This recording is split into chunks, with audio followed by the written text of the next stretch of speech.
السلام عليكم، كيف نتوما؟ لاباس عليكم؟ بخير؟ كنتمنى تكونوا بخير وعلى خير وصحه جيده وانتم كتشوفوا هاد الفيديو. اليوم ان شاء الله غادي نشارك معكم واحد الطريقه اللي هي بسيطه اللي كنكونوا محتاجين لها ملي كيكون عندنا شي خيط غليظ وبغينا ندخلوه في الابره.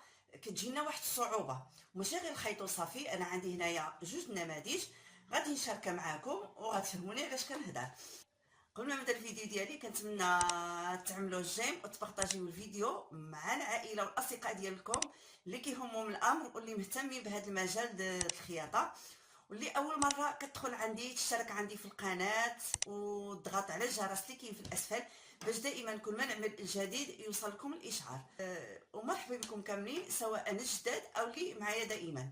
ودابا غادي نبدا الطريقه اللي قلت لكم، او هاد الحيله البسيطه هي حيله ذكيه ولكن بسيطه وكتوفر علينا بزاف المعاناه. انا عندي هنايا جوج نماذج.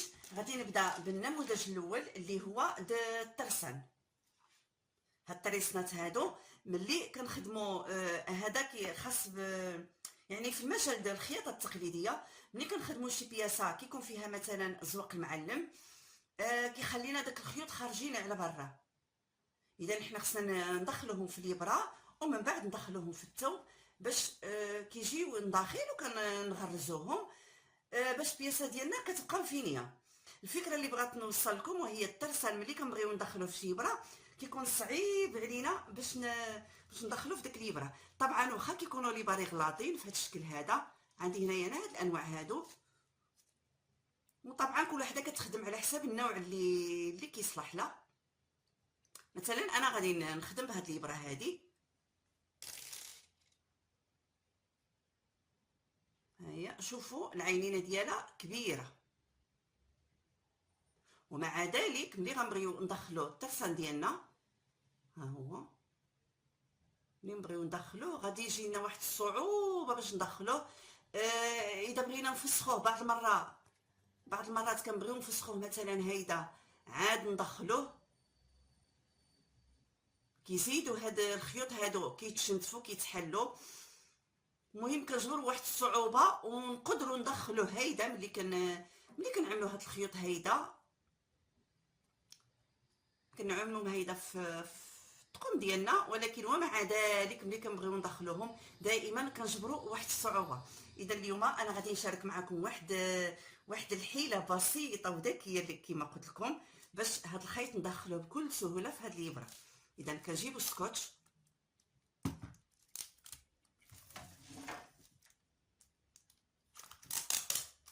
كنقطعوا واحد الطرف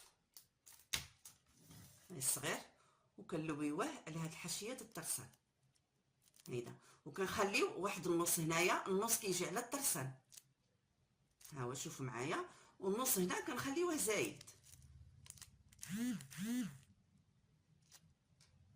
هيدا بهذا الشكل هذا. كنجيو هنايا وكنطويو هاد السكوتش ديالنا بهذا الشكل، واخا غير دوره وحده ماشي مشكله صافي. كنجيبو المقص وكنقطعوا هاد السكوتش، كنتمنى يكون كيبان ها هو شوفوا معايا. دابا السكوتش كيفاش رجع عندي نوريكم هنايا، شفتوا معايا الزاويه ديالو هنايا. خصنا هاد التقطيعه هاد المقص هنايا اللي كنقطعوا هاد التقطيعه هادي طلع لنا هيدا، تعملنا هاد القنت هذا. دابا كنجيبوا الابره ديالنا وكندخلو بكل سهوله. ها نتوما شفتوا معايا كتدخل بكل سهوله وصافي. كنكملوا الابره ديالنا كنخرجوها، كنجبدوا عليها وكنخرجوها هنايا للترسان صافي. اذا هذه هي الطريقه الاولى او النموذج الاول اللي شاركت معكم واللي كنحتاجوه كما قلت لكم في الخياطه التقليديه بزاف الحاجات، سواء زواق المعلم سواء الفينيسيون.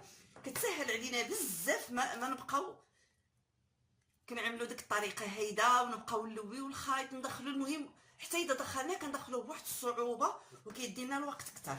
هذا واحد النموذج. نجي معكم من النموذج الثاني واللي كنستعملوه في العصري. كيكون عندنا هذا الخيط، هذا الكردون اللي كنستعملوه مثلا في الكابيتشو، كيكون عندنا في القبض ديال الكابيتشو، كيكون عندنا في الحزام في النص، كيكون في السراول بالنسبه السوفيتمات، الحوايج ديال الرياضه. وكنستعملوا هذا الخيط هذا. اذا هذا الخيط هذا كيمشيو معاه هاد جوج د الريوس هادو. انا غادي نعملهم في واحد السروال وغادي نحتاجهم. هاد الخيط هذا كما قلت لكم كيمشيو مع هاد الريوس هادو. وخصنا هاد الخيط ندخلوه في هاد الراس هذا، خصنا ندخلوه من هنا من هاد الجهه اللي صغيره ونخرجوه هنايا. عاد كنعملوا ديك العقيده هنايا. ودابا هنايا ما نقدروش ندخلوه، او خصنا واحد الوقت كبير وواحد الجهد كبير باش ندخلوه. وحتى اذا دخلناه غندخلوه بواحد الصعوبه.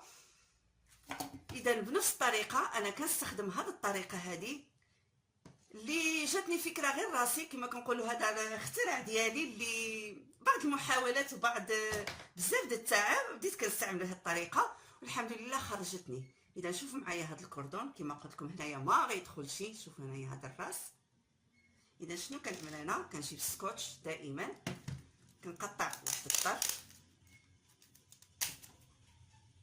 كندخلو هنايا. دائما كنخلي واحد النص زايد كنبقى كنلوي هاد السكوتش بهاد الطريقه هادي صافي. وهنايا التلويه الاخريه كنحاول هاد القنت هذا هنا الفوق كيكون واسع شويه. شوفوا معايا كيكون واسع هنايا. اذا التلويه الاخريه كنحاول نلويه بواحد الطريقه اللي نطويه يبقى لي هنايا غير واحد الشكل رقيق. انا كنطوي كنلوي هاد السكوتش وانا كنعمل هنايا واحد القنت صافي. شوفوا معايا. وبنفس الطريقه عاوتاني كنقطع هاد السكوتش هذا كنقطعو وكنجي هنايا حتى القنت ونقدر نقطع حتى هنايا اذا بقى لي زايد صافي. ها القنت دابا ديالي كيفاش بقى. دابا كنجي هنايا في هذا الراس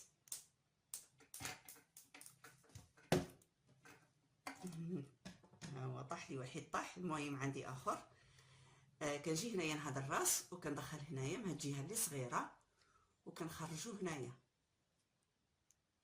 وكنجبد على هاد السكوتش هذا. وبهاد الطريقه ها هو الكردون ديالي دخل وبكل سهوله صافي. دابا كنجي هنا وكنعمل واحد العقيده لان هنايا ما يمكنش نخليوها هيدا غادي تحيد. ضروري خصنا واحد العقيده هنايا.